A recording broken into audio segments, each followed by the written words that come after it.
Monday, May 2nd, and you are listening to the Saluki Gamecast.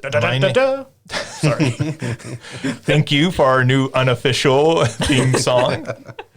My name is Justin Young. I am a faculty member here in the department or School of Communication Studies. See, your theme song has thrown me completely off now. I'm calling it the department instead of school. The School of Communication Studies at Southern Illinois University, Carbondale. And joining me, as always, are Ryan Freels, OJ Duncan, and back from an entire week of updating controllers across the Midwest. It is Alicia Utecht. This is what we do with Alicia. Occasionally we send her out. We know that people need their controllers updated, and she's a pro at it. She has shown us it time and time again. I'm glad to be of service. Let's be honest. The Easter Bunny, the Tooth Fairy, these are dated. We need something a little more technological, up to date. So we sent out Alicia. She comes out once a year. She sees her shadow. She knows that she has to update some controllers. All right. How's your week been? It's been a busy week. Yeah. Shout out to Jody for stepping in last week when I was home in Minnesota. Did not actually even turn on the PlayStation, so I did not get to update any controllers. I was very sad. This has clearly put a major damper on my entire trip. That's a shame. So how was Minnesota? Cold. That's pretty much always true in Minnesota, I feel. Only in winter. People underestimate how hot it gets in summer, but it was good to be home. I went home for my sister's birthday, so... But the winter lasts like 10 months, right? August is the only month of the year we haven't had a snowstorm. Yeah. So 11 months. I stand corrected. I used to live up on the border of Indiana and Michigan, and like winter lasted from basically November through April, and that was all the way up there, and we were getting sometimes snow flurries into June. So. I still don't quite know what to do with myself that I've now lived through 2 Aprils that didn't have a random blizzard where I lived, one when I was in Pennsylvania and now this one here, and I'm like, what? There's no random blizzard. What am I doing? Yeah, I have all this clothing that I bought when I was living there that now it just sits in the back of the closet, and I just think I never have to get that out. I never have to wear it. I never have to wear 3 or 4 layers to survive, just walking into work in the morning. So that's a nice break. We should take a moment and congratulate the 3 of you. All 3 of you won awards within the last week. So, Alicia, tell us real briefly, what did you win an award for? Yes, so I won the Elise Pino Award for Outstanding Graduate Student Teaching. So this award was given to me based on feedback from my students and my application materials. I sent in my CV, I sent in a letter talking about my teaching philosophy and stuff like that, and sent in, again, my course evals and snap feedbacks from my students last semester. So really exciting stuff. I'm very, very grateful to have received the award. Congratulations. And Ryan, you won an award as well? Yes, I got the Brian Crow Memorial Scholarship. So you get the scholarship for if your research focuses heavily on gender, sexuality, or media studies, and also it's taken into account if you do focus a lot on intercultural studies or do anything with family and caretaking.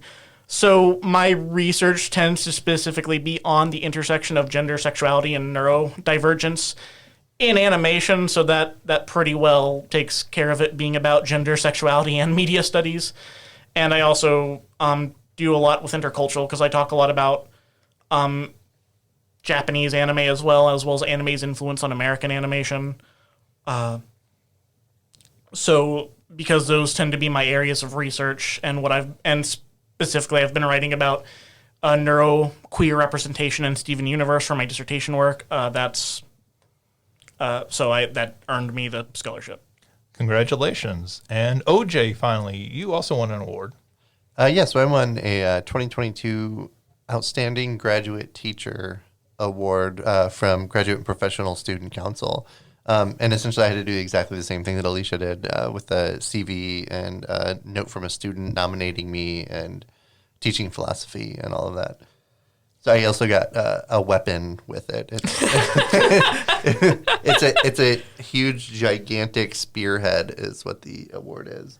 And isn't that what Diana was talking about? Because they had to change who printed the awards? Yes. So now she went with like spearheads? Yes. Yeah. And so luckily all of it carried over. Another company took all of the files from the original companies. So they did have everything, but then also they had these gigantic spearheads that, like, should there be a zombie apocalypse, I'm going to be okay. Yeah, it's good for being a trophy to show what you've accomplished, and it's good for melee combat. Yes, so. yes. Yeah, I mean, I feel like every award should pull double duty, right? Absolutely. A sign of recognition of your achievement, but also it should have a practical application. You're making me feel bad that I just got like a certificate and a frame. I want a weapon. We'll work on that next year. There we go. You're the superhero in the group. You should just get a controller that constantly needs to be updated. I want that when I graduate. When I graduate and I have to leave the podcast in 4 years, I want that as my going away present. We will get you a busted controller. It's like, well, it's time to get Alicia our present, so we all show up at a pawn shop. We show up at a GameStop and we go, show us the worst controller you have. Shots fired. I mean, it could also be the best. It probably wouldn't make a difference. Not that much variance, I don't think. Employees of GameStop, if you want to send your hate mail, please send it to us. But congratulations to all three of you. That's all like fantastic achievements and everything that you've all had. So congratulations on that. Anyone else? Anything exciting going on? Just complete. Yeah, It's finals week. complete crickets. You know, I appreciated Ryan honoring me here in spirit last week by saying this, and I'm going to say it again. It's that time of the semester. Yeah, it was a very stressful week for me. Everything ended up working out in my favor, but I'm now just kind of breathing, so there's not much to say. Same. Well, I recently did a whole presentation for a class about Final Fantasy, and that was pretty exciting. Yeah. But did you remember Final Fantasy 12? No, I did not. But I remember the rest of it. And I have already found Final Fantasy 12 on PS Now, and I'm going to be playing it as soon as the semester's over and see if I just hated it so much that I forgot it, or if I did actually just somehow not play it because I was busy. If it was traumatic and you just blocked it out of your memory. Or it was so boring. Right. Well, so many people like the story, but I don't know. As I was reading, it was kind of boring. So maybe there's a lot more nuance inside of it, but we'll see. I remember it just being, at the time, it felt like it was a dramatic shift from the like sort of the tone of a lot of the other Final Fantasy games. Mm-hmm. It seemed like it was going for almost a more grounded, I guess, at least in the early parts of the game. And so maybe that's what turned a lot of people off. And we all have that list of things that a lot of other people love that just don't click for us for some reason. Yeah. So it might have been that a lot of other people loved it, but you were just like, meh. That's true. And I mean, after, like, when I think about Final Fantasy plot lines before Final Fantasy Stranger in Paradise, I think about Final Fantasy VIII, where it was like, oh, there's Sorceress, and she's trying to compress all of time together in one, and then, oh, she's actually you're the director of your orphanage when you grow up, and you're gonna watch her like go inside of your orphanage like person. And so then if something is not that fantastical, or like, oh no, he's bringing down a meteor from on high to like destroy everything, and then kills Aerith right in the middle of trying to do that. Sorry, spoilers if anyone hasn't played Final Fantasy VII, but Damn it, OJ! It's okay. It might not be a spoiler for remake. We don't know yet. yeah. So Yeah. so if it's grounded, I can guarantee you it almost will not be a Yeah. spoiler for Yeah. a remake. They are going to do something to play with that, I'm sure. well, have y'all played the remake? Yeah. Yes. Okay. I Yeah, know so enough about it. Okay, yeah, so I'm pretty sure the whole entire remake is based around her not actually dying anymore, so we'll see that. It would be funny if it just happened because Sephiroth like slipped and just like missed somehow, and then like his sword was stuck in the ground. He's like, get out, get out, get out! They're coming after me. Or it could be that instead of Sephiroth doing it, it's actually Cloud, like because Cloud didn't do it in the first one, and that's why Sephiroth jumped in to do it. So maybe now it's just going to be Cloud doing it, and then they're just going to... See, that would be the twist I would prefer, because I've seen some people theorize that Tifa will die instead, and that Aerith has to die in order for Holy to be activated. I'm sad And now. so I'm like, I would rather see it be Cloud and like justify more of how much he can't get over it. Right. Yeah, I feel like at this point they're playing with the multiverse of madness, right? Yeah. Like, it's going to be like, here's all the different variations we can do on this storyline. And, you know, given chaos, Final Fantasy Origin, that storyline, I feel like that seems to be the direction they're going in the Final Fantasy universe. Right. So maybe that's what we will see with the remake. Right, because Final Fantasy 14 too is pulling together kind of all of the different ones too, because they have a bunch of different areas based on other games. And maybe they have like some sort of Wi-Fi technology that's interrupting our brains and erasing Final Fantasy 12 as a part of the overall game content. Like, I guess. It's a side effect. All right. Well, let's get to the news. And we had a big news story break this morning. Square Enix is selling off their Western developers to Embracer Group. So it's not all their Western developers, but it is a big chunk of their Western development studios. So they're selling off Crystal Dynamics, Eidos Montreal, and Square Enix Montreal. So the IP included with the sale are Tomb Raider, Deus Ex, Thief, and Legacy of Kain. There may, in fact, be additional IP included with the sale, but those are what they actually mentioned this morning in the press release. The probably most surprising part of this is that they're selling all of this for only $300 million, which is a ton of money. But when you consider that Sony paid $3.6 billion for Bungie, what 2 months ago, less than 2 months ago, $300 million seems like a bargain, to get Crystal Dynamics, which is a very well-respected studio, to get the Tomb Raider, Deus Ex, Thief, and Legacy of Kain IP. $300 million seems like a bargain in this economy.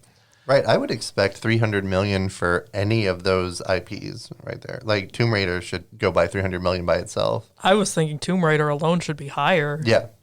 Like, that's wild. yeah. The Embracer Group, who is buying this, they also own Deep Silver, Saber Interactive, 2HQ Nordic. They have silently been the big acquisition maker over the last few years. They have something like over 120 development studios. Oh, wow. Now underneath them. Holy moly. At least 30 AAA level, like big budget level games currently that they have under development. They have very quickly become one of the biggest movers in the game industry, and this is simply making it even bigger. Square has said that they are making this move because they want to shift their focus more onto, of course, the blockchain, AI, and cloud gaming. And cloud gaming is, games streamed to you, not games about Final Fantasy VII's protagonists. I know Unless you're playing Final Fantasy VII First Soldier. Right, okay. I know that, but that was still the image that popped in my head. I think it is. I don't think they can get around that at this point. Cloud Party, like Mario Party, but with Cloud and sadder. So, yeah, this is not shocking that Square Enix would sell off their Western development studios. They have been very disappointed. Basically, every single one of the new Tomb Raider trilogy, Tomb Raider, Rise of the Tomb Raider, Shadow of the Tomb Raider, they have publicly just came out and kind of thrown Crystal Dynamics under the bus and been like, hey, this game is a complete disappointment. Like, we're very disappointed. Even though those games were selling in the millions of copies, It just wasn't returning the profit that they expected.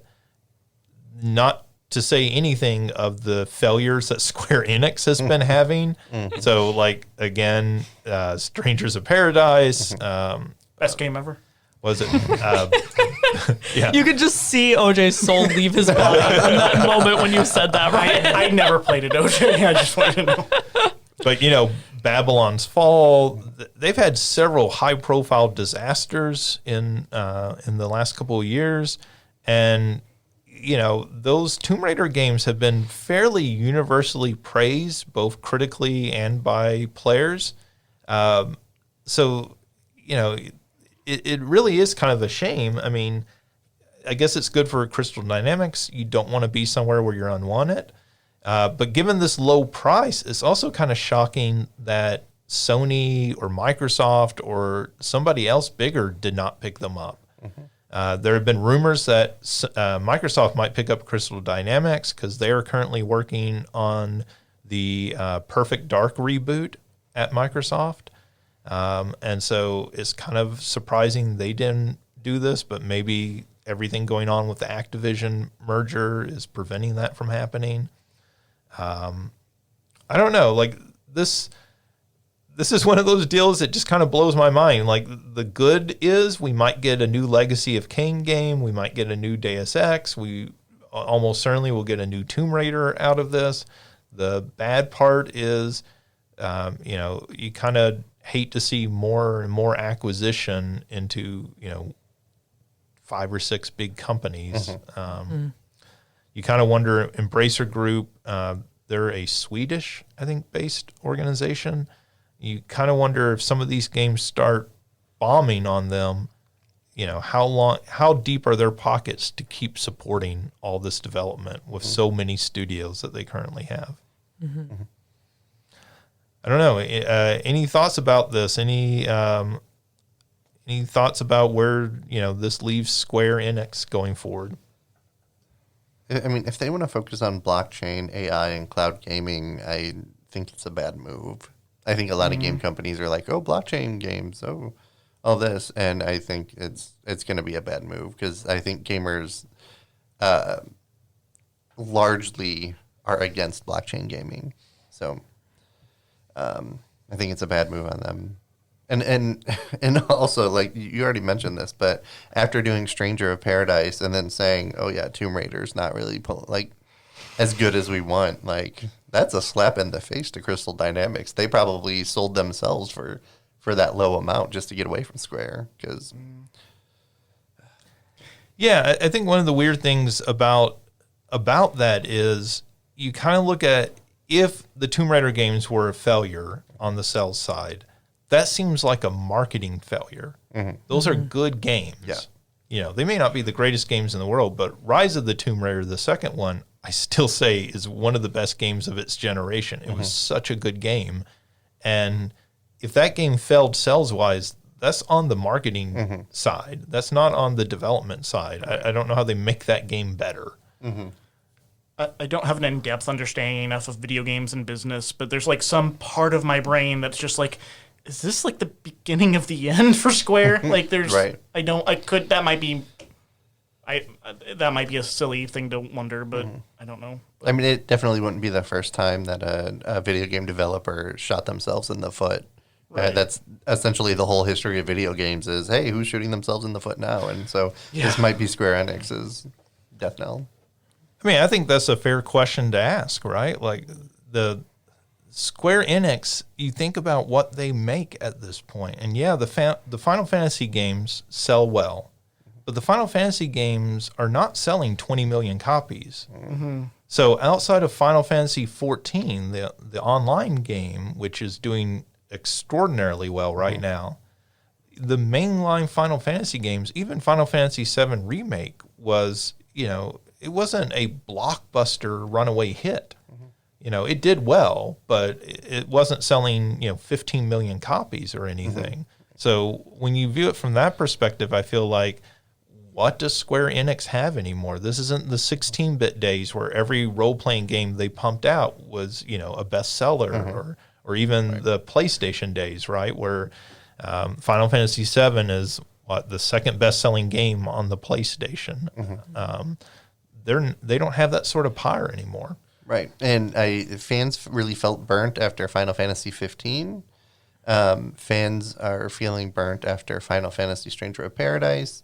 So Or fan, as we know. well, yeah, So at okay, so least- one fan, but I think overall it's not being well received.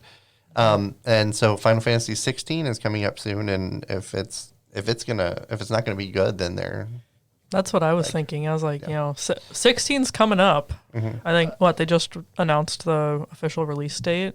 I haven't seen that recently. yet, but I thought I read that, but I could be wrong. I think they said in 2023, but they haven't given a date. Okay. And I know, like, oh, God, sorry. I was just gonna say, like, if that bombs, third strike, you're out. Yeah. Like, I'll buy 16, but if it's going to be another really crap game, then I might be done. Yeah, I'm not like a dedicated Final Fantasy player. Like, I've played 7, and I'll be honest, I never finished 7 because there's a part where I got to where I just had to grind, and I'm not, depending on the game, I can sometimes grind, and there's other times, like, I'm just like, okay, I'm bored now, I'm playing something else. But, Yeah. and I'm nothing against people that enjoy that in games, like, but it doesn't always work for me. But my point is just that I usually can look at a Final Fantasy game and at least appreciate what it looks like. I did watch, so there's that video game reviewer I reference sometimes, Super Eye Patch Wolf. He did a thing about a really big video about why Final Fantasy 15 failed, and he did a really good job deconstructing the different ways they released this game and released it over time versus the way they did other games, and how they were kind of screwing over the fans by making them pay again for important parts of the story and stuff. And like how like this side quests were very comparatively uninspired, as well as like they were just even using like models from other studios, like games like that they were using to advertise themselves, not even actual designed monsters for the game. Yeah. And I'm going to be honest, I looked at the trailer for Final Fantasy 16 when they first released the trailer, and I wasn't like that. I mean, that's just a trailer. The game could be amazing, but when I looked at the trailer, I was just kind of like, okay. Like, it didn't look exciting to me. Yeah, I feel like that trailer, there's nothing necessarily groundbreaking in it. I think the thing that did excite some people and at least got me somewhat interested is that it seemed to be headed back to more the sort of medieval fantasy style of some of the older games versus the very like futuristic sci-fi that some of the more modern games have had. But yeah, I mean, their trailers still look nice, but most big companies' trailers look nice at this point. So that's not enough to sell a game anymore. Right. That feels almost like they're still stuck in the PS2 days, thinking like if we do a really splashy trailer, people will flock to this game. And I just don't feel like that's true anymore. Yeah. Well, and you mentioned the episodic releases also kind of burning them, and I'm interested to see if/when that will burn them with 7 Remake, because it already really annoyed a lot of people that Intergrade was basically DLC, and people have been worried since they announced this project that characters like Yuffie and Vincent will be DLC, and okay, now we have to get a PS5 to get this, and whenever Part 2 comes out later this year, are we going to have to buy that too? And Yeah. and 7's a long game. Yeah. I don't want to be paying Right. $60 every time. It doesn't feel that much different to me, like to like how something like Fortnite works in a way. I mean, obviously it's a very different game, but just the fact that they keep dropping new like suits or skins or whatever they're called, and then you can either like use game credit or like just buy them, and that's a way just to get you spending money on the same product. Like it just kind of feels like a variant on that to me. Like it's. And I know that's like a thing in gaming anyway. A lot of games constantly, like they might start off cheap or free even, but then to continue it in certain ways, you have to keep paying money, and it just feels like that to me. Yeah. And on 15, if they didn't do Episode Gladiolus first, I wouldn't have bought the rest of them. But Episode Gladiolus, the first DLC one, was good on 15. So I got the rest of them. But actually I had a season pass, so I guess I had the rest of them anyway. But I wouldn't have played the other ones if Episode Gladiolus wasn't so good. And they canceled one of the DLCs for 15 Two of them, as well. yeah. Okay, it was 2. Yeah, this isn't written down here, but another kind of story related to this is Yuji Naka, who is the creator of Balan Wonderworld. And then he also is one of the creators of Sonic the Hedgehog and Nights into Dreams, and has been, with Sega for decades. But he made Balan Wonderworld for Wonderworld, right? Or Wonderland. I always get it confused if it's Balan Wonderworld or Balan Wonderland. It is Balan Wonderworld. Yes, I was right. But, that game came out last year, completely bombed, got terrible reviews and everything. He came out just in the last couple of weeks and announced that he was fired during the development of that game, and that Square kicked him out while he was still working on that game and everything, and that, he was blaming that for the final product being so bad. And that's a game that I think everyone who played it, everyone who saw it said, this is an unfinished game that got released. And, if that's what they're doing, and Babylon's Fall has gotten horrible critical reviews, they're just outside of Final Fantasy, they're not having hits. And the one developer that was doing pretty well for them, Crystal Dynamics, they just got rid of. So, it's not a good position, I don't think, for them long term. All right. Speaking of Sonic, Sonic 2 is officially the highest grossing video game movie ever in the U.S. It's not. Alicia is very happy. It's not quite there worldwide yet, but it seems to be on track for that. I believe that actually the World of Warcraft movie, bizarrely enough, is the highest grossing film worldwide ever. What? That movie did amazing in China. It was a huge hit in China. It did terribly in the U.S. and other places, but that movie was apparently a big blockbuster in China. I think that's probably what saved the studio in some ways from really taking a bath on that movie. So, Alicia, be proud of yourself. You have contributed to... Hey, OJ has 2 now. I still listened to last week's episode. I know he saw it. Yeah, so, well, you were a bad influence on him. OJ is young and impressionable. I'm holding out. Really, I'm holding out, though, just because it's, as you say, Alicia, it's that time in the semester, and I haven't done much of anything. It's okay. Once summer starts, we'll do a group showing. A group outing to see Sonic 2. Operation Turn Ryan into a Sonic fan. But honestly, it's one of the better video game movies that's ever been made, so it really deserves. That's a very low bar, but I understand. But, yeah. No, but we've said it before. It's a cute family flick. It earned that trophy though as soon as they cast Idris Elba as Knuckles. Let's just be honest. Could have been a bad movie otherwise, but if he's Knuckles, best video game movie ever. Yeah, and like I said, I did enjoy that first one, for what it is and everything. So I'm not too surprised if this one's, at all decent, that it would be a pretty big hit. And I would watch a movie just with the sister. I can't remember her name right off the top of my head, but but I would watch a movie just following her. It doesn't need to be a video game movie.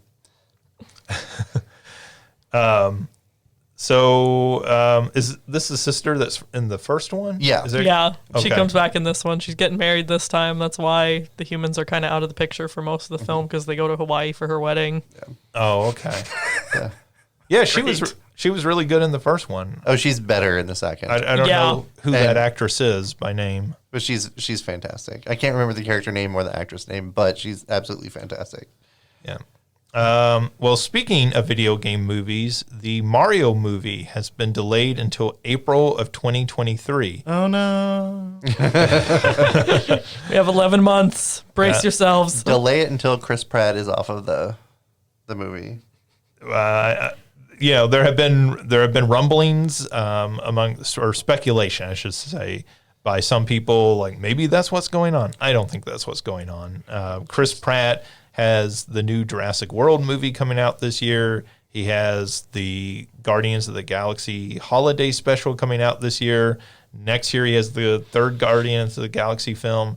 He's in Thor: Love and Thunder. Right, with the he Guardians. is. Like he's hotter this year than he's been any other year in the past. So I don't think they're going to jettison him anytime soon. I like that we're all tired of him, and now that we're tired of him, we're going to see more of him than ever in the Marvel Cinematic Universe. It always felt weird to be casting him in like every franchise, right? Like, I mean, he's in the Lego movie. Like he just became the default franchise actor there for a while. Okay, here's my idea of how to handle this. And I'm sorry, Justin, I know you love Garfield, so I know that this is a sacrifice, but I think... What are we bringing Garfield into this? Let's get Tom Hooper, who directed Cats, to direct Garfield, and then Garfield will just be like, you know, like one of the cats from Cats, but it's Chris Pratt and it's orange, and then it's just a series of those movies, and that's all Chris Pratt ever gets to do anymore. We don't have to deal with him outside of that. That's my way of handling Chris Pratt. Ryan, that's just cruel. But are we going to leave the buttholes that were cut from Cats? Are we going to leave those in Garfield? No. Well, see, like there, if you really want to ruin it, or it should just be all buttholes. Every single scene has a butthole. Well, which it will if it's Chris Pratt. So, I mean, I feel like you could just have it where Garfield and Odie are always like their back end turned towards the camera in every scene. Oh God. I mean, that's accurate for a cat. Like cats don't look at you. Right. Although, I mean, Tim Allen could play Odie that way. It's just him doing grunts all the time for Odie, and that's all he's doing anymore. So we just jettisoned them into this franchise and never deal with them outside of that. Oh, well, yeah, so this has been delayed. I will say, though, with them announcing the cast list, I am intrigued by Jack Black as Bowser. Yeah. I don't know if it's going to be good or not, but I'm intrigued. Mainly just because I love Jack Black and everything he does is fabulous. But that's the one casting decision that I'm like, okay. Seth Rogen is okay for Donkey Kong. I still think that you should have gone with Patrick Warburton, or just as a joke about the fact that he's played a bunch of apes at this point. Do Andy Serkis as Donkey Kong? But that's pretty good. Like, I could see him, like, you know, especially if they're going to motion capture Donkey Kong for this. Only motion capture Donkey Kong, no other characters. There were rumors of a leaked sort of plot synopsis of this getting out, and the actual details weren't that interesting, except for they did say in that leak that this is a musical, and there are multiple musical numbers throughout the film, and they're not pop songs. It's not like they're, you know, it's not, you know, it's not Princess. Better. OJ Soul has again left his body. It's not Princess Peach singing all the single ladies. Which seems, you know, like fitting for this type of movie. We have a sea of Waluigis as the audience, the crowd, Hyde Park. Beat me to it. But, you know, this seems... I mean, the other thing that leak said was no fart jokes in the movie. No. That's where we draw the line. Well, I mean, Alicia mentioned it. My face doesn't translate well, but I am not amused at any of that. How much do you all want to bet that the song All Star is going to be in this? Oh my gosh. There will be the Smash Mouth version, and then there will be like an updated cover, like Justin Bieber. I don't know. No, I mean, it's like they're looking at the original Super Mario Brothers movie, and they're like, how can we make it worse? I mean, from my understanding is it's not them singing pop songs. This is them singing original songs like a Disney movie. Oh my gosh. It is not. There's I no will Smash watch the Mouth. living daylights There's out of that. just for the train wreck that would be. I would watch the living daylights out of that. So original Mario songs haven't been very good historically either. So swing your arms from side to side. Come on, it's time to go do the Mario. Come on. No, that's a great song. Do the Mario, Captain Lou Albano. Have you listened to it as an adult? All the time. It's on my playlist. Okay, What did you listen to walking here? so I swing my arms side to side all the way to campus. so it may be catchy, but it's not good. They should bring back Buckner and Garcia, who did, the Pac-Man Fever and all those songs. Like, bring back Buckner and Garcia. Let them have a shake at doing the songs for this movie. If Lin-Manuel Miranda did this, I might. I'm curious about that. Oh no, we don't talk about Waluigi. Yes. Okay, we don't redeemed talk this. about Mario. No. Okay, well, Waluigi could sing that, I suppose. About himself when nobody else wanted to sing about him. Staring as they're all going off to the Smash Brothers tournament, a single tear. He's sitting there doing rat soap operas. And then like the Hans Zimmer like sharp violin strings like start happening like that did for the Joker. I think the thing that's most interesting about this, as far as what we know at the moment, because we haven't been told any reasoning for this, is that by delaying it to April 2023, I think it's April 7th, actually, is the exact date. That's basically the same time that Sonic 2 came out this year. And so it does sort of make you wonder if they saw the success of Sonic 2 and said, that seems like a good release window. Let's push it back to then, because the last thing Nintendo wants is for the Sonic 2 movie to outgross the Mario movie.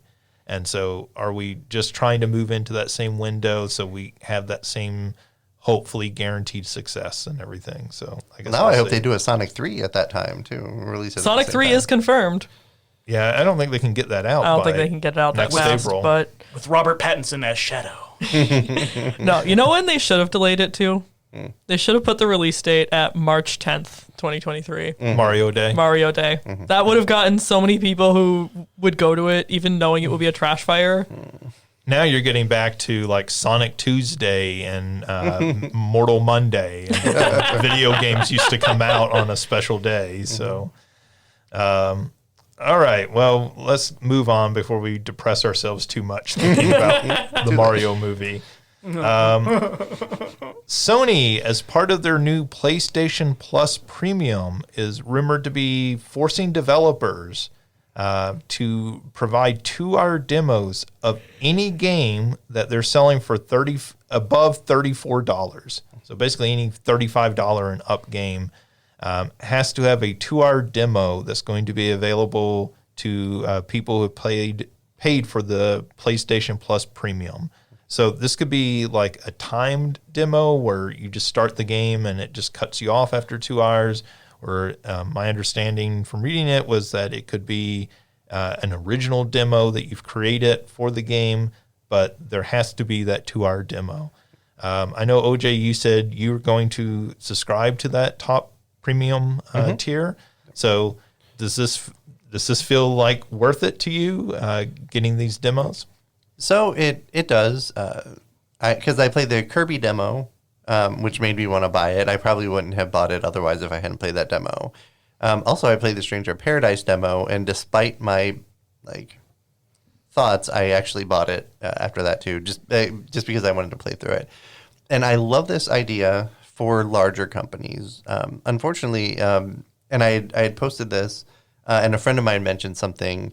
It's going to prevent smaller studios from being able to charge what their game is worth. So if a small, just a few people studio puts out a really good game that would sell for $35 or more, it's going to hinder them. So they're going to make sure that they keep their prices lower. Because it's extra work for them. So the fear is that they may say, instead of selling this for $40, we're going to sell it for $30 because we don't have the time and, resources to develop a 2-hour demo for this game.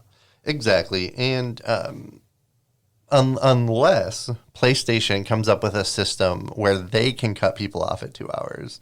So a smaller developer can be like, hey, here, I wanted to release this as a 2-hour demo, and then PlayStation will cut people off until they buy the original.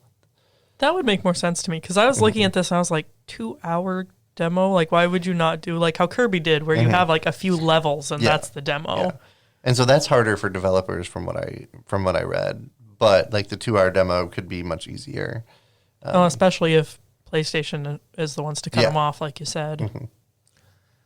Kind of along with this, Sony has apparently hired people and put them onto a new preservation team that they're working on. That preservation team, just by its name, is going to be focused on preserving their old games.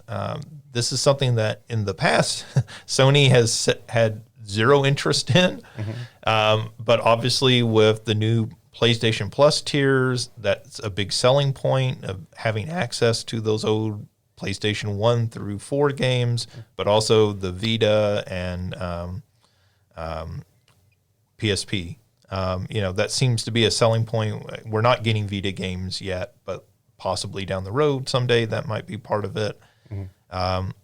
This seems like good news, like Sony caring more and putting some effort into this. Microsoft has done a lot of good work, regardless of what you think of Microsoft. They've done fantastic work with preservation. Most games at this point work backwards compatible, or at least the major games, that you would want and everything. So, cautiously optimistic that Sony's going to do something good with this. Xbox Series X is showing up more in stock on a regular basis. I've noticed several times over the last couple of weeks that it would be in stock at a store, and a day later it was still in stock, and they were still advertising. So it doesn't seem as hard to get one anymore. The Series S has even been on sale at discount for $30, $40 discounts on that. So it seems like now the crunch to get a Xbox is kind of over. It seems like people can actually get an Xbox if they want one. So that's good, positive news. Meanwhile, it seems worse than ever to get a PlayStation. It seems like their drought for hardware is still going on. So I've heard that the chip shortage is coming to an end. So hopefully all of the droughts will be ending soon. Fingers crossed. Yeah.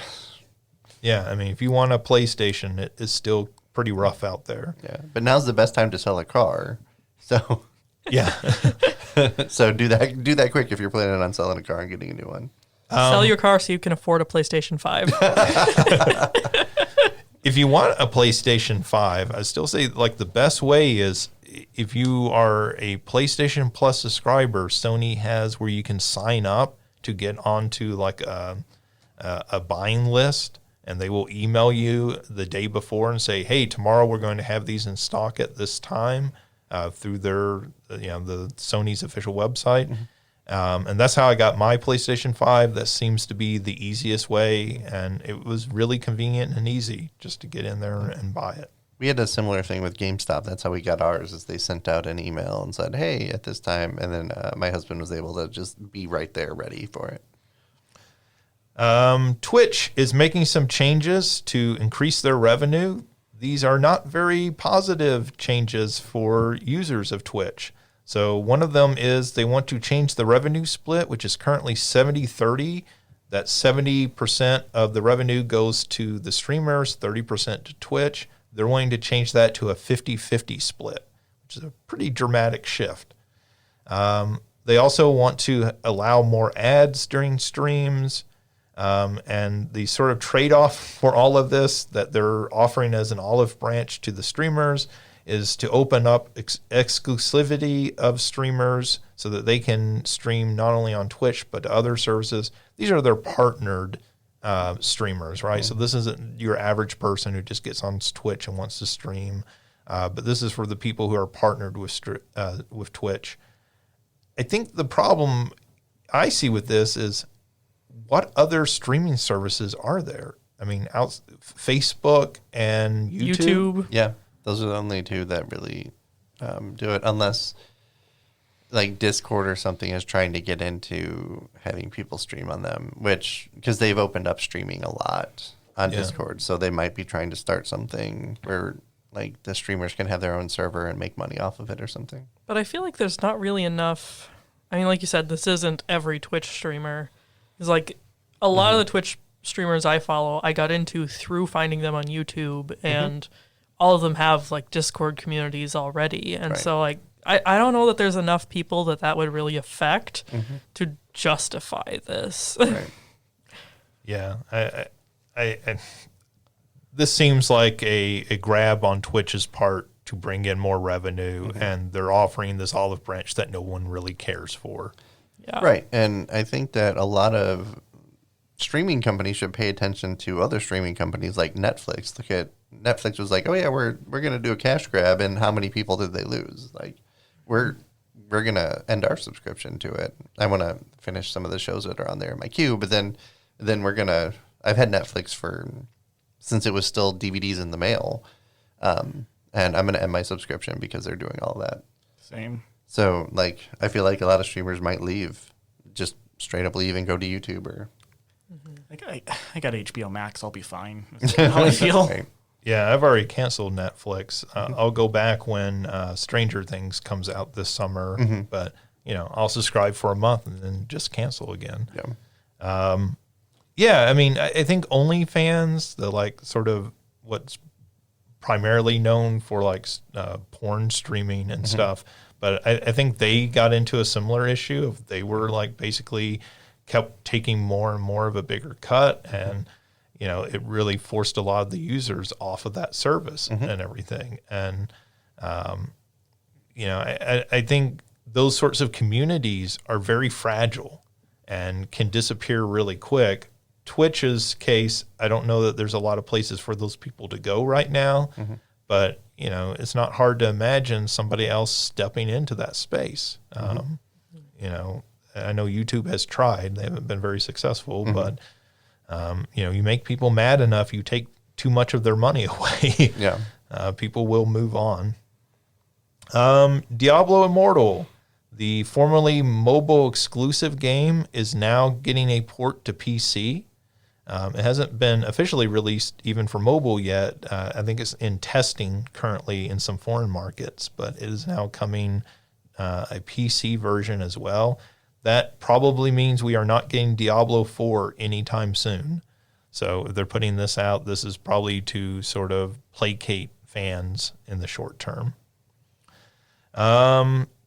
Disney Dreamlight Valley has been announced. Alicia, I think I got a text from you about like 30 minutes after I saw this news. It came up and I was like, this sounds familiar. Yeah, so a couple of weeks ago, we kind of mentioned why was Disney not doing something like this. This seemed to be very logical for Disney to do. We were talking about this, I think, in relation to Club Penguin and stuff like that shutting down. And that it made a whole lot of sense for them to just take all their properties and put into a game, and something that would be very casual friendly for audiences. And that sounds exactly what this game is. I think they listen to our podcast. Yeah, I mean, why not? Disney Dreamlight Valley is being kind of, from the trailer, it looks an awful lot like Disney meets Animal Crossing. It's going to be on the PC, Mac, Xbox, PlayStation, and Switch, so pretty much every platform. And it's going to be free to play, which I think is the most interesting part, because to me that says there's going to be a lot of upgrades that you can pay for. So there's going to be so many microtransactions. Right. It's going to be disgusting. If you want Woody's hat for your character to wear, his cowboy hat, right? That's going to be a $3 charge. If you want to decorate your house with Stitch's spaceship, that's going to be a $5 charge. That feels like what this is going to be, right? Totally. Which is going to suck. But I would rather they just made it, $20, make you pay for it once and do all this microtransaction crap, but well, are you excited beyond that? Let's say I am actually excited. Like, I will definitely still get this and play it without putting any money into it. I am looking forward to it. I think it'll be cute and sweet and like a nice, I don't want to say time waster, but a nice thing to do. I think you've referred to them as podcast games before, where you're like are playing it, but you don't really have to focus too hard on it. It's nothing too intense.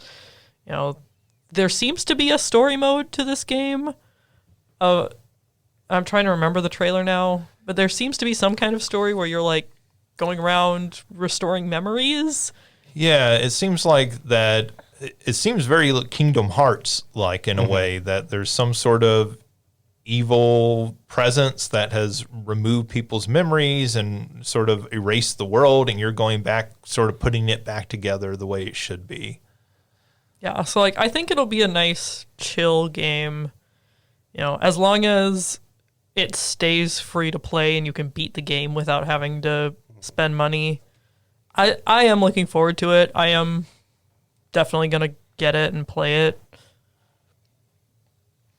Yeah, and I mean, the fact that it's coming to just about everything, PC and Mac, I think is a big deal. Switch is a big deal.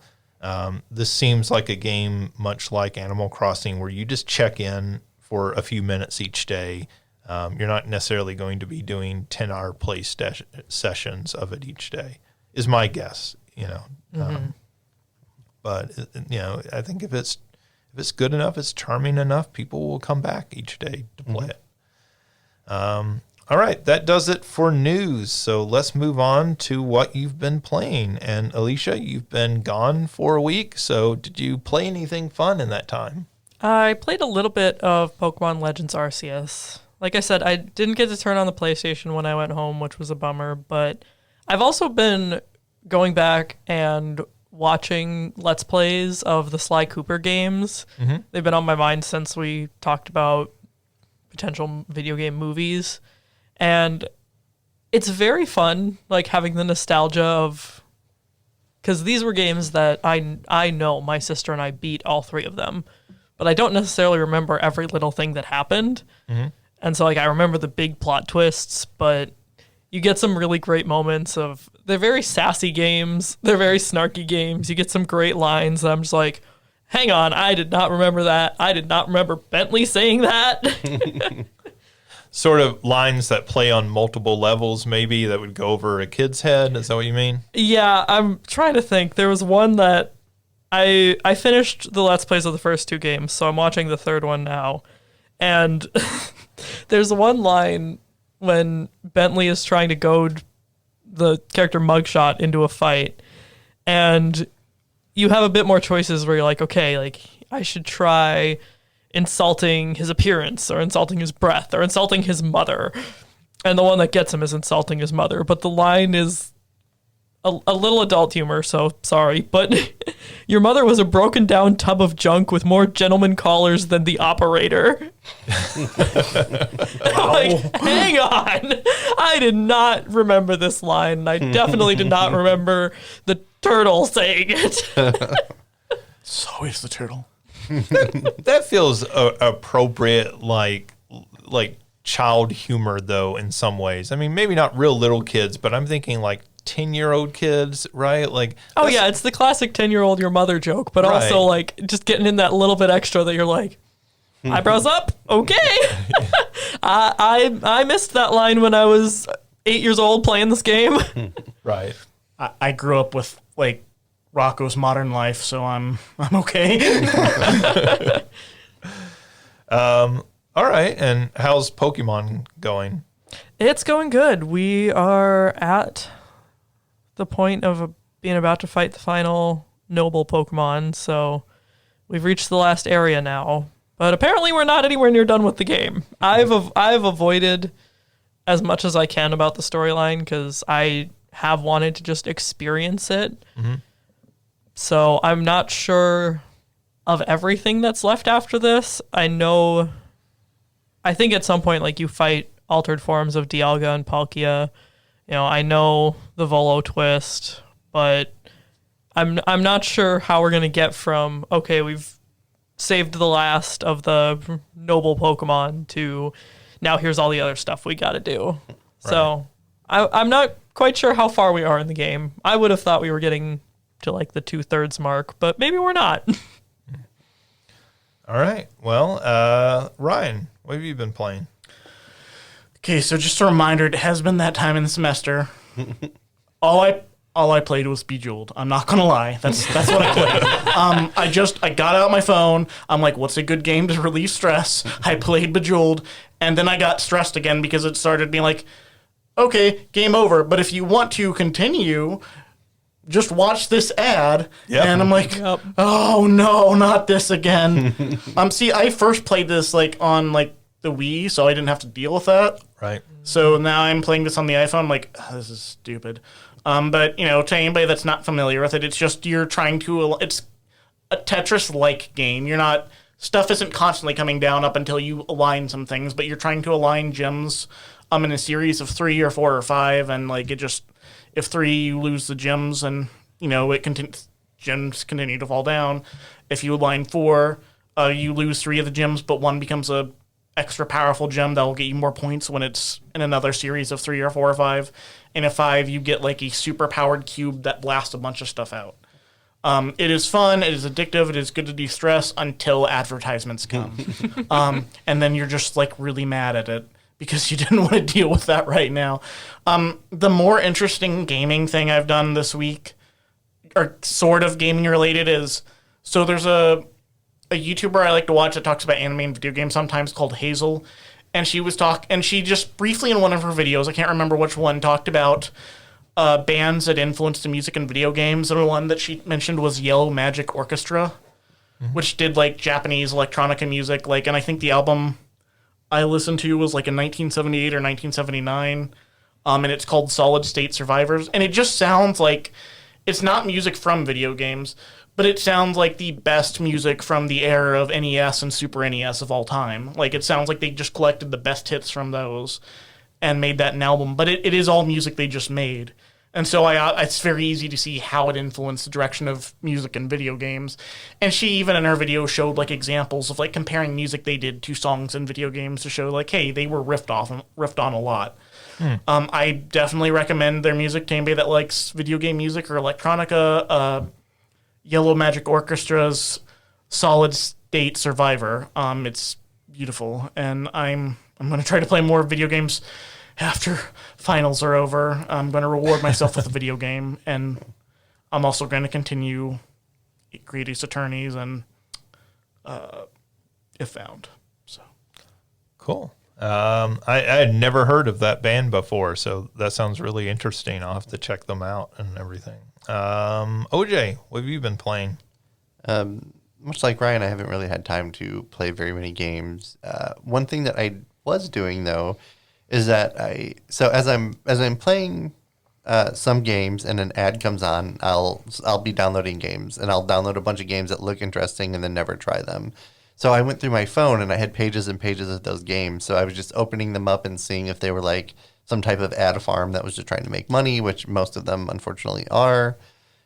So I went through about 20, 25 games that were all kind of interesting. But then something that I really hate that happens with a lot of mobile games is that, you need to spend these crystals to summon these heroes, and then you need to continually keep doing that.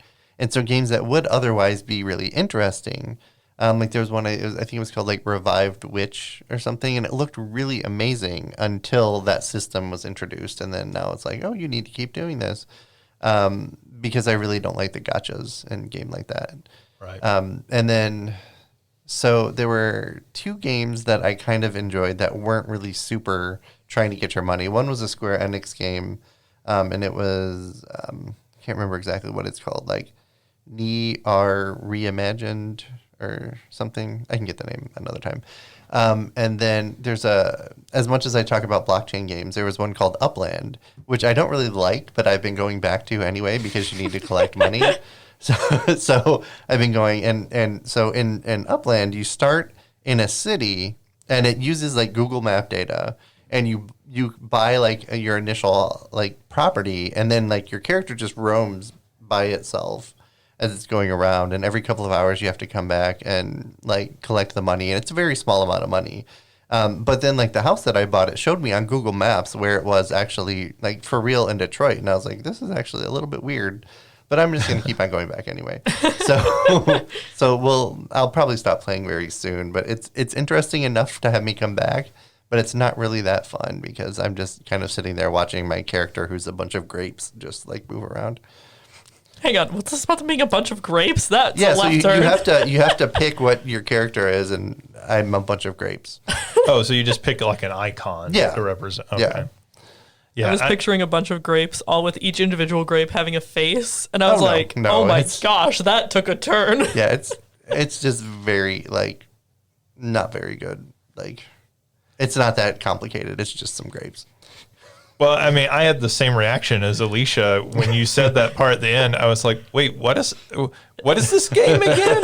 Because like nothing you have said up to this point would make me think you are grapes. Yeah, and there's a llama that's the like A character. llama, he's yeah. supposed to be dead.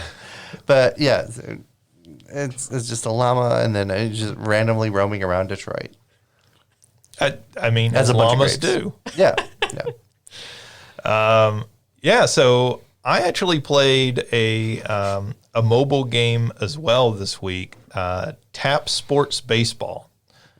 So you can tell it's baseball season, so I just got the itch. I wanted to play something baseball related. This came up as an ad in Facebook or something. And I was like, oh, well, this is actually Major League Baseball sponsored and everything. Like they have the license. So it has to be at least somewhat interesting, right? And the answer is it's okay. You basically bat. You don't, there is a mode, I think, where you can pitch, but for the most part, you're just batting. It has the full teams, full players, rosters, and all that. But like a lot of these games, it is just, there are so many systems. If you've ever picked up one of these games and it's like, well, here's the 20 different types of currency and you need to do this, now you need to do this, now you need to do this. And every day you have to do 50 different things. And you just get to a point where you're like, this is work. Mm-hmm. This is going to take up 40 minutes of my day each day to play this game.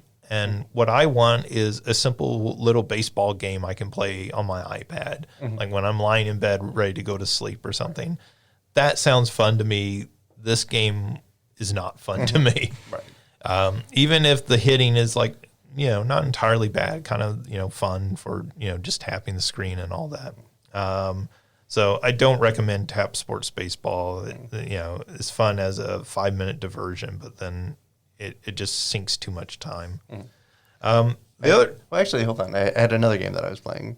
Yep. Real quick. So I was actually playing it for class, Demon's Crest, which I remember renting it and playing it when it first came out on Super Nintendo. And I couldn't figure out how to get past the first part because at that point, just hitting an enemy only on the head, like you have to do with the first boss, didn't occur to me. So I was like, is this game broken? And I didn't really play it.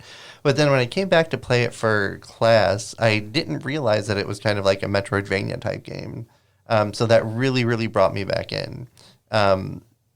And so I'm going to finish it. I didn't finish it for the class yet, but I'm going to finish it because it was actually really interesting as I was going through and being like, oh, hey, this is a very early Metroidvania game. And I really love those types of games.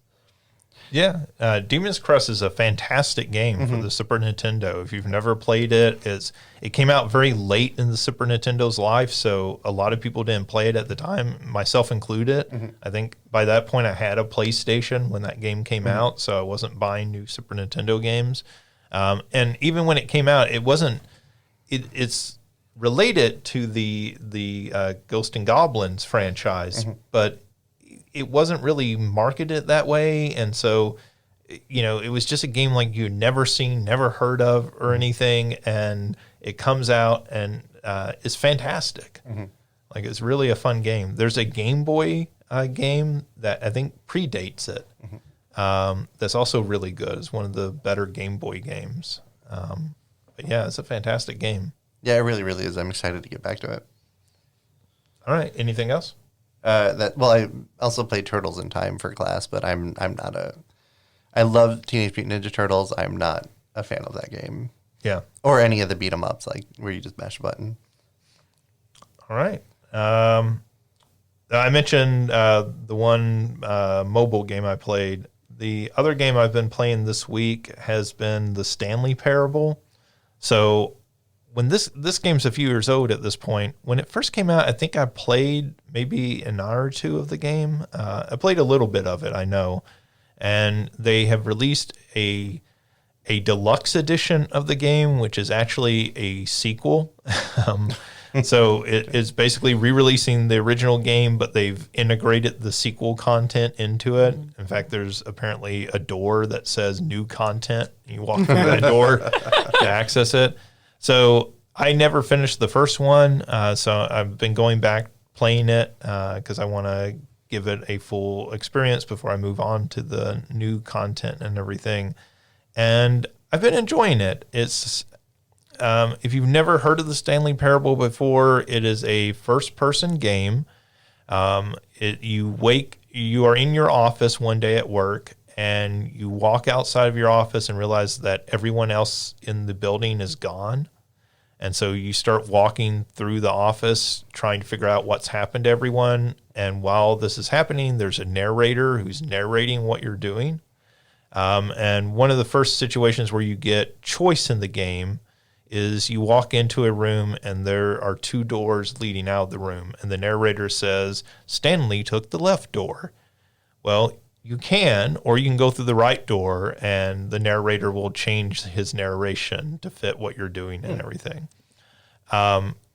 It's sort of a puzzle game. It has multiple different endings. If you just follow what the narrator tells you, you'll get to an ending. But it is not the ending of the game. I guess that's, a matter of perspective. But, it came out at a time when I feel like there were a lot of games sort of aping what the original Portal did. Mm-hmm. And this game very much feels like the original Portal with the narrator very much kind of following in that sort of GLaDOS footprint and everything. And, kind of reminds me a lot of games of that era of like Braid is another example, where it's sort of breaking the fourth wall at times and sort of being very self-referential at times. I don't want to say anything too much about it because the experience of discovering it for yourself is a lot of the fun and joy of the game. But it's a lot of, hey, here's what you can do or should do, but you can subvert those expectations, and you really should subvert those expectations because you're going to find different paths and everything through the game. So I've been really enjoying it. I don't know how much of it I've completed because the game really doesn't give you any sort of idea. Have you reached the new content door yet? I have not, but I'm playing the original one. I haven't got the new version yet with that door of new content. So I haven't gotten to that part yet. Even at that, that's what I've seen. And I don't know if I would trust this game that's really the new content or the extent of the new content, right? Mm-hmm. It's a game very much kind of lying and manipulating you as you go through it. And so it's a lot of fun. It's not, I suppose, I guess I would say in a traditional sense, it's not much of a game. It's more of an experience in that, there's not a whole lot of skill-based actions that you're doing in it. It's more you trying to figure out your way through this sort of, I guess sort of like a waking nightmare that you're in as this world sort of collapses around you and everything. So, know what you're going into with it. And again, it's a very beloved game. So, my voice coming to it late is not anything new to say about it. I played Bejeweled.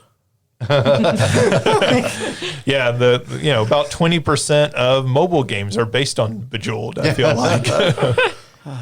Did you finish Tunic? I have not. I'm pretty far into Tunic, but I kind of ran into the same problem of it's just been a very busy week. Mm-hmm. And so Stanley Parable, I just got that itch for it and sat down, started playing it. I need to finish Tunic. I really like Tunic quite a bit. Mm-hmm. And again, it's a game I feel like I can't talk a whole lot about without spoiling too much of it, but Tunic may be my favorite game I've played this year so far. It's really a fantastic game. And I think it's a game that pays off as the further you get into it. So I'll be interested to see how the ending. I worry that the ending's not going to pay off in the way that I want it to, though.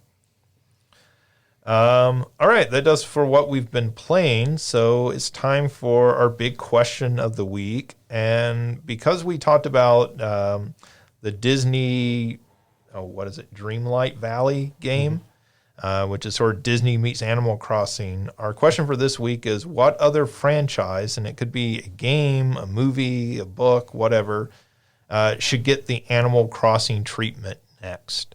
So, for example, Animal Crossing, but it takes place in the Mushroom Kingdom, and all your neighbors are toads and Waluigi and assorted other characters. So, what franchise would you like to see? Ryan, why don't we go with you?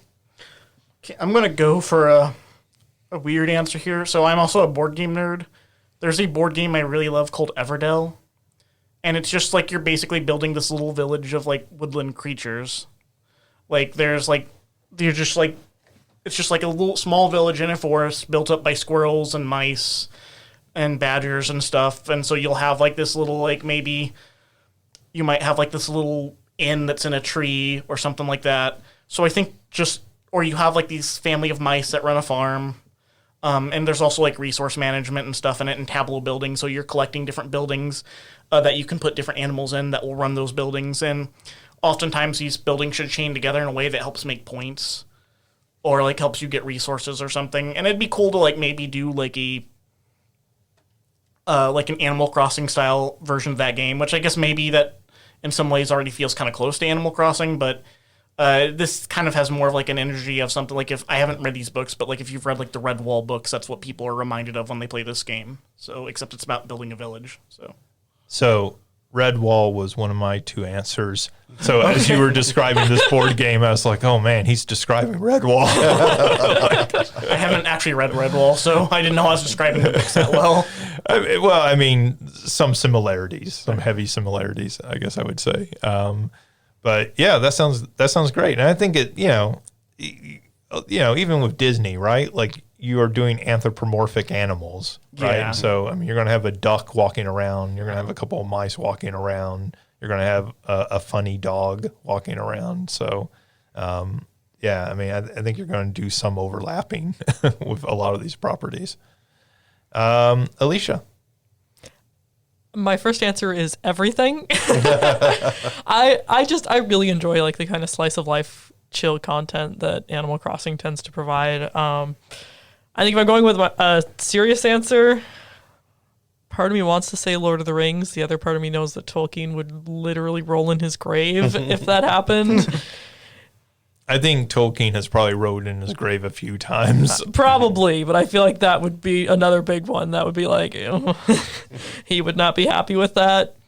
So part of my heart says Lord of the Rings. The other part of my heart says, like, I would love to see it with like DC Comics or Marvel Comics. Every once in a while we get a shot at something that's, DC had the Powerless TV show for a single season where like you get these everyday people living in this world surrounded by superheroes and they're just trying to make it through life.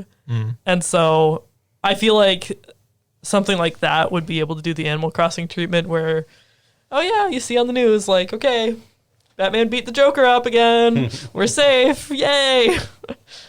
That would be fun if you're building your house and occasionally Batman just drives the Batmobile through your house and then you have to do repairs around it. Well, and that's what Powerless was it was an insurance company in the superhero world. Mm-hmm. And so like I could see Tom Nook running that.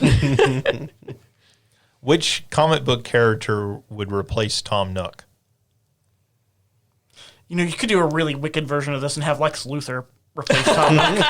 That makes sense, right? Like, he's the businessman. He's done, like, real estate stuff before, too. Like, yeah, that's the plot he's of one of the movies, right? Is it Superman Returns where he wants to like, build a new continent of land? yeah. I think for me, I always think Lex Luthor, like, primarily military businessman and politician rather than real estate agent. Well, I mean, it is kind of a weird, like, you are the most brilliant evil man in the world, and the best like plan you can come up with is to like create more real estate. Yeah. But I suppose right now the most like brilliant evil man in the world, his only idea is to buy Twitter.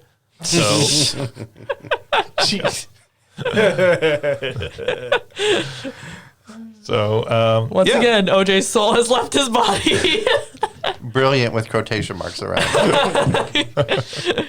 Well, that's how he at least markets himself. Yeah. So, Yeah. OJ, how about you?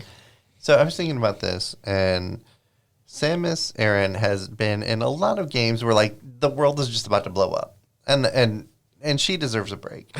So I think doing a Metroid version of this, where she's just hanging out with essentially all the animals that she saved, like in Super Metroid, if you do. When you're leaving, if you run back into that room, you can save those animals. So just like a world that's not about to blow up, where she can just hang out with all of the animals that she's saved, any Metroids that she's saved, right? Just hanging out, having a good time. Maybe every once in a while something pops up where you have like some puzzle that you can go through and get a new power. And then you can use that power to like reshape the world like in Animal Crossing, right? Or that opens a new part of the island. Exactly. Yeah.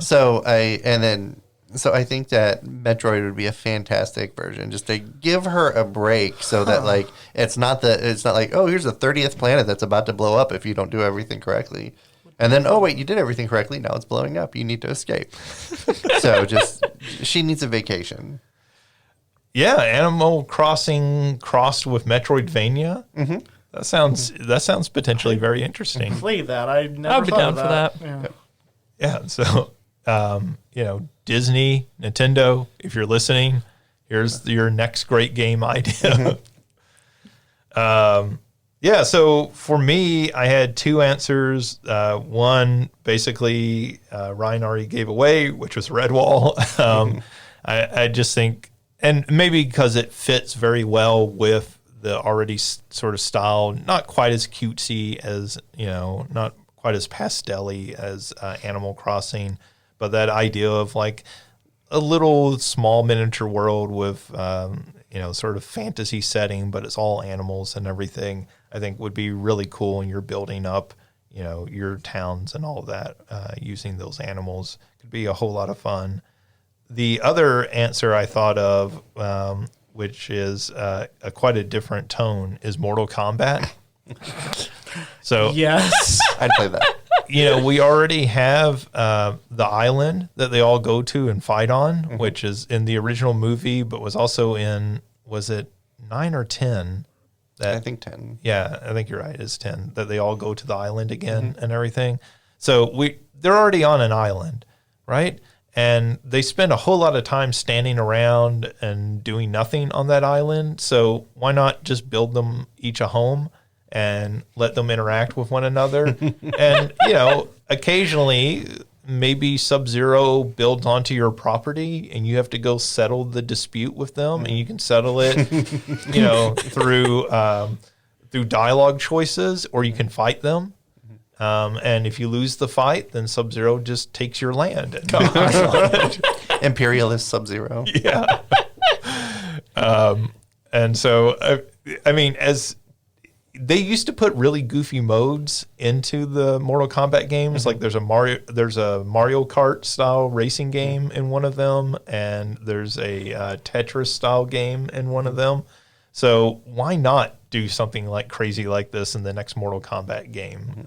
It would be a great way to kind of liven it up a little bit and offer some extended gameplay. And I would be interested in that. I don't even play many fighting games. So that's my answer. All right. Well, thanks everyone for tuning in and listening. Thank you to Alicia, OJ, and Ryan for being here this week. And we will hopefully have you tune back in for our next episode, and we'll talk to you later.